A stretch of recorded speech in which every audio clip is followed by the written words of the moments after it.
Sad to say, we just lost a United Methodist pastor in our area because he was indulging in child pornography. Missing the kingdom entirely. I'm sorry, let me rephrase that. He's currently accused of having done that. He's no longer a United Methodist pastor because we do not allow that. When somebody is charged with that, they're immediately out of the service. But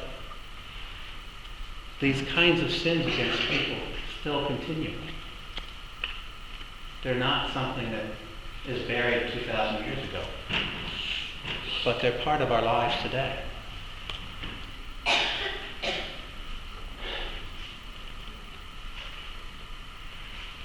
Part of what, in fact, the only thing we are called to be perfect in is perfection in love. When JP and we were ordained at different times, but when we were ordained, we both were asked the same questions. Were we striving for perfection in love? And we said, yes, we were. Because perfection in love is the only perfection that's expected of us as Christians. The only perfection for which we need to strive. Now, you can strive for other kinds of perfection, but it doesn't have a moral weight to it. Perfection in love is what has moral weight. And as we strive for perfection, one of the things we should come to grips with is the fact of our wealth. We are so incredibly wealthy. You may not think you're rich because you may compare yourself to Donald Trump or Mr. Buffett maybe. But in fact, you don't know how rich you are until you have watched a mother holding her child who's dying of starvation. Or you have been in a room where this child is shivering from the results of malaria. You don't know how rich you are until you discover how impoverished other people are. Everyone in this room is richer than King Solomon. You think I'm kidding with that? Or just an exaggeration? Solomon couldn't go to a refrigerator and get out an ice cube, but I'll bet just about everybody in this room can. Solomon's eyes dimmed, he couldn't go to the local drugstore to get a pair of reading glasses. But we can. We have so much. We are so materially blessed. And we often don't even acknowledge it.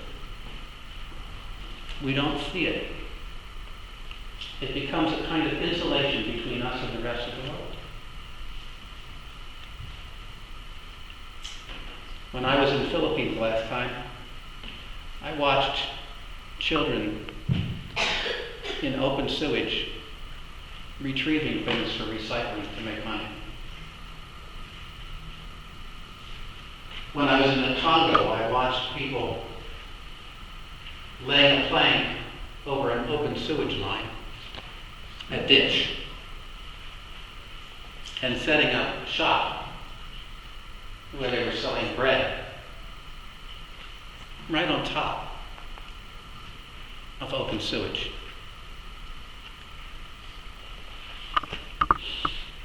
We are wealthy beyond the imagining of much of the world.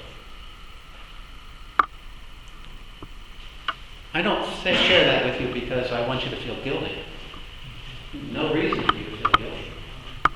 I share it with you because